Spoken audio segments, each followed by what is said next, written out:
Hello and welcome to the Watch News channel. I'm Nick and this is the Octopus Kraken 010 in full titanium, which is homaging the Tudor Pelagost and Black Bay 58 range.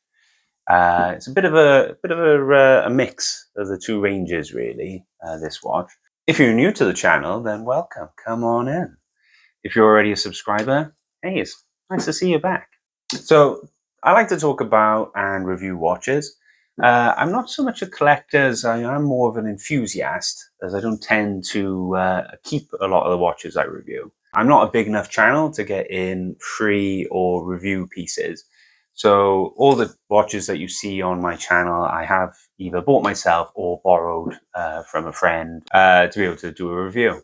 So all my reviews are totally unbiased. They're just my opinion and, just give you an idea of what you're going to get if you buy one of these watches. So the watch is a homage of two Tudor lines. You've got the Pelagost and Black Bay 58. So let's have a little sneak peek at it now before we get into the full review.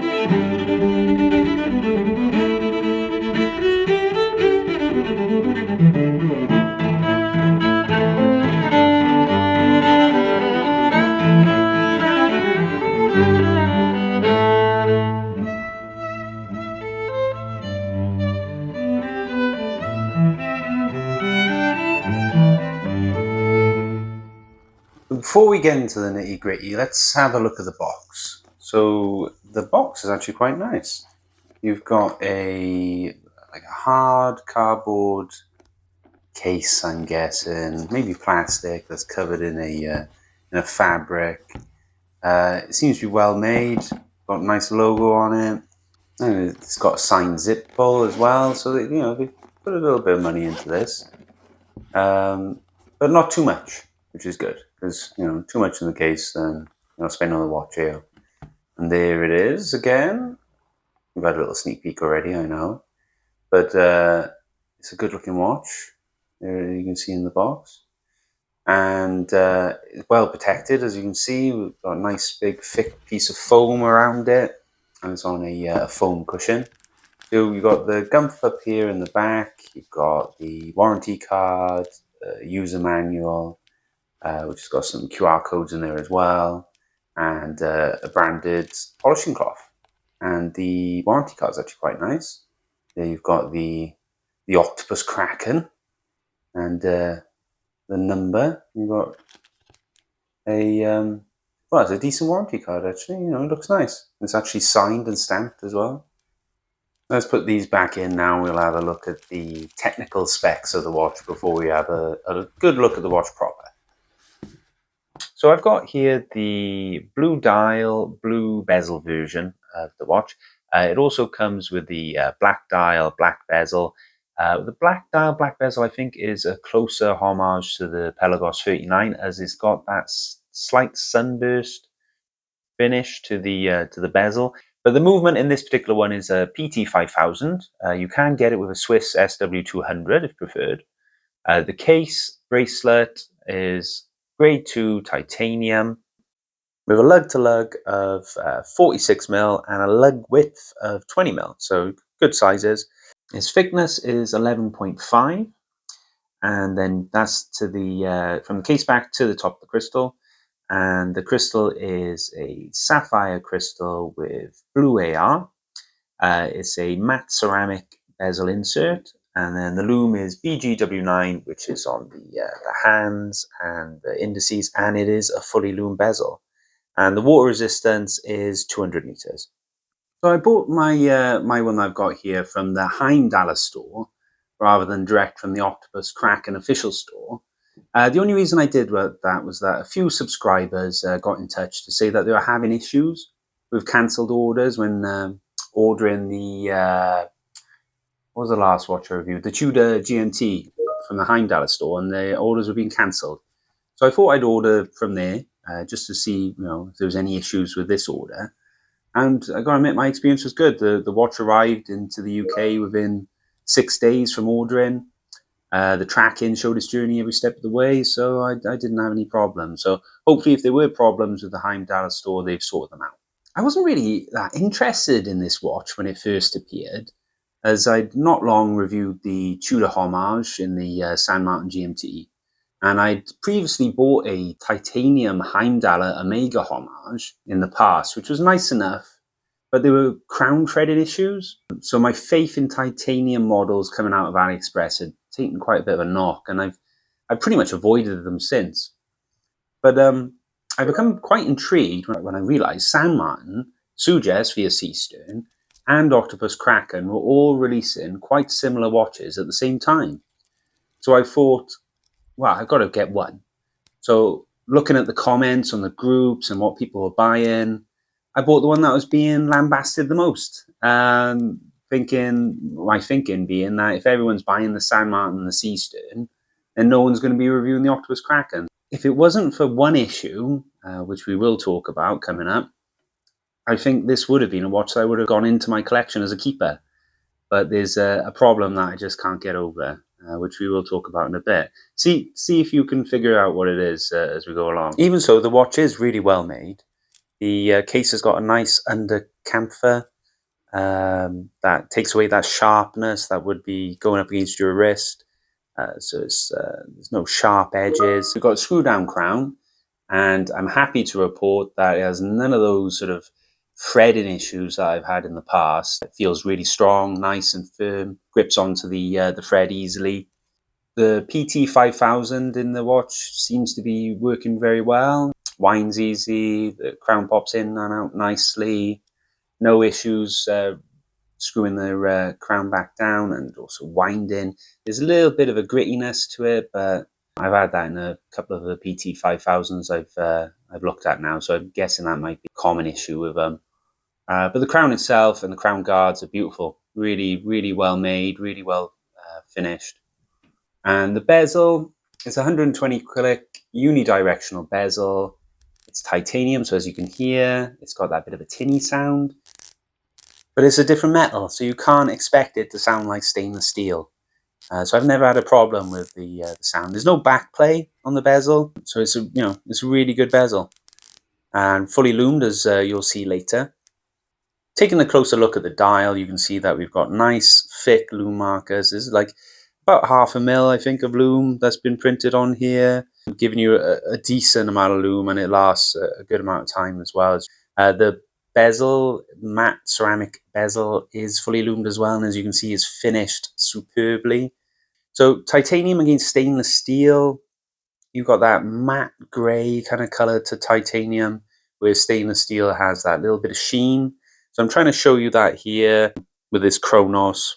Even with the same brushed finish, you're going to get that different color. And I really do like the color of titanium. I like that dull grey look, especially on what would be considered tool watches, divers, pilots' watches. Titanium just, I think, suits the watches.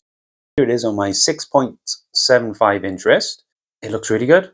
That 39 mil size wears really well. It's that bit thinner. Compared to the other models that have been released, like the San Martin and the Seestern, they're both a bit thicker.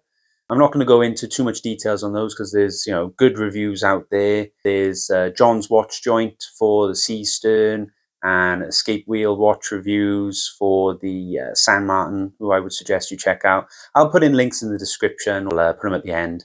The end of the bracelet is a little bit sharp, just there on the bit I was pointing out there. That is a tiny bit sharp, but everywhere else is well milled, been taken down, so there's no sharp edges apart from that little end of the clasp there for some reason. But yeah, 3 holes of micro adjust. I would have liked another hole of micro adjust. I can get it so that it doesn't quite wear how I would like it. It's a little bit tight, a little bit loose, but because it's titanium, it doesn't matter so much because the lightness sort of helps with that. But you've got excellent finishing on the side of the case. You've got a high polish camphor on the clasp for some reason, but it's all brushed otherwise on the head of the watch. There is a nice camphor going along the edge of each side, and that is brushed as well, really going into that tool watch aesthetic. And as you can see, it wears really nicely on the wrist, nice and thin for the type of watch it is. little bit of sort of different lights here. So we just had it outside and now we've gone back inside just to show you how the dial color changes. Okay, so while we have a bit of a strap show, I'm just going to go through the good and the bad, I suppose, of this watch, and see if you picked up on the thing that's wrong with it. So the good, it's very well made. The bracelet, the head of the watch, the bezel, everything is extremely well done. Entry Swiss quality, definitely. You know, coming up to like mid tier. You know, the quality is excellent. I like the bracelet taper going down. I think it's a nice taper for the size of the watch. The loom's really good. There's no sharp edges on the watch, apart from the end of that clasp. Otherwise, it's all been taken down nicely. It's got a nice under chamfer to the bottom of the watch, so it doesn't rub on your wrist. Yeah, it's been well done. It's nice and light, being titanium. It's 100 grams, size for my 6.75-inch wrist, and it's 110 with all the links. So you know, still really light. And the end link going into the case is excellent. You know, there's no play at all, no movement. It's really good, and it comes with good spring bars as well. The bad, maybe the AR could be a bit better. I don't know. It is good AR. I don't know. It just does that thing where it washes out sometimes at a certain angle. I'm not sure if that's because it's not enough AR or if that's just the case. Because I've had watches where it doesn't happen and I have where it has. Let me know in the comments if you know if that's an AR issue or it's the crystal. That clasp has got that little sharp edge. You know, it's not really a bad point, but it is there. The bezel action is good, but it is a bit tinny. But again, it's titanium. You can't expect sound of steel. So we're going on now to the reason why this watch won't be going into my ongoing collection. It's this. It's the indexes. The 3 o'clock and 6 o'clock indexes are ever so slightly off. The 3 o'clock is slightly sort of tilting downwards and the 6 o'clock is slightly tilting to the left. And once you see it, that's it then. You know it's there. At first, before I recognized what the problem was, I was getting like an uncanny valley kind of feeling. I was like looking at the watch and I was thinking there's something wrong. I just couldn't place it. And it took me quite a while to sort of figure out it was those indexes. And because they are just ever so slightly tilted, it just puts off the entire dial, which is a massive shame, but it's something that I just wouldn't be able to live with. It drives me nuts. So this one won't be staying in the collection, but overall it is such a well-made watch. It's a real shame. So a quick loom test, just putting up against a Chronos here that I recently picked up. I should review the Chronos, actually. I haven't got around to it. I've just been enjoying wearing it, but I will do. Great loom. I recorded over 10 minutes, which is about like 6 to 7 hours, I think, of visual time. And both watches, as you can see, lasting all the way through. So the Octopus Kraken, good loom. I do like how the loom is that nice white color as well, and it all matches. So yeah, well done, Octopus. So I want to finish up now, just going over the costs of this Octopus Kraken. So you can get it with either the PT5000 or the Swiss SW200, and you're looking at about, I'm not going to go into exact amounts because they can change, but you're looking at about $290 for the PT5000 and $410 for the SW200. And that's from the Octopus Kraken store. Now, to put that in perspective, the Tudor Pelagost 39, which of course this watch is heavily homage in, is $4,400 or £3,850. Now, that's a bit of a difference for something that could be deemed as being technically the same. Because the Tudor has got a caliber MT5 400 in it, which is a Kosk movement, mind. But that's made by Kinesi. You know, it's not an in-house movement. Well, it is in-house because, of course, they own Kinesi, but you know what I'm saying. It's grade 2 titanium as well. Very similar sizes, sapphire, ceramic, matte coated hands, BGW9. So it's all very similar. So if you've got the Octopus Kraken with the Swiss movement, the SW200, you're paying $4,000 more for a similar watch in a way. So there you have it. That's the Octopus Kraken 010, or as the Octopus Kraken store like to call it, the Pelagost. I'm not fussed on that name. So what do you think of the Octopus Kraken 010 overall, now that you've seen a bit more about it? I would say that the quality of it is on at least on par with Seestern, perhaps even a little bit better, to be honest. I mean, if you watch the review of the Seestern on John's Watch Joint, you'll see that there's this horrible gaping maw of a clasp issue on the Seestern. I have also read, though, that they've already got version 2 in the works to fix that, the clasp issue, or they're going to be replacing the clasp or something like that. So would you choose the Octopus Kraken over the San Martin or the Seestern? Of course, the Octopus Kraken is more of a Pelagost 42 homage in a smaller size, as you've got the matte dial, the matte bezel, but without that, without the stepped indenting within the dial, making it more like the Pelagost 39. Whereas the Seestern, of course, has got the inverse dial and brushed bezel as well. So it depends what you're after, really. But then, if all of the Octopus Krakens have got this misprint issue on their dial, that's not going to be good. And I haven't seen any other reviews of the blue one yet. I've seen a few written reviews of the black, and the dial looked fine. I seem to have become unlucky again, as in case of misaligned bezels and misaligned indexes. It does seem to happen to me quite a lot. So does it happen to you? Are you buying these watches and finding misaligned bezels, misaligned indexes, but just accepting it? I'd love if you let me know in the comments if you've purchased any AliExpress watches recently where it's all misaligned and what they were. I'd like to get an idea of how many people are just putting up with these misalignment issues. So I hope you've enjoyed this video.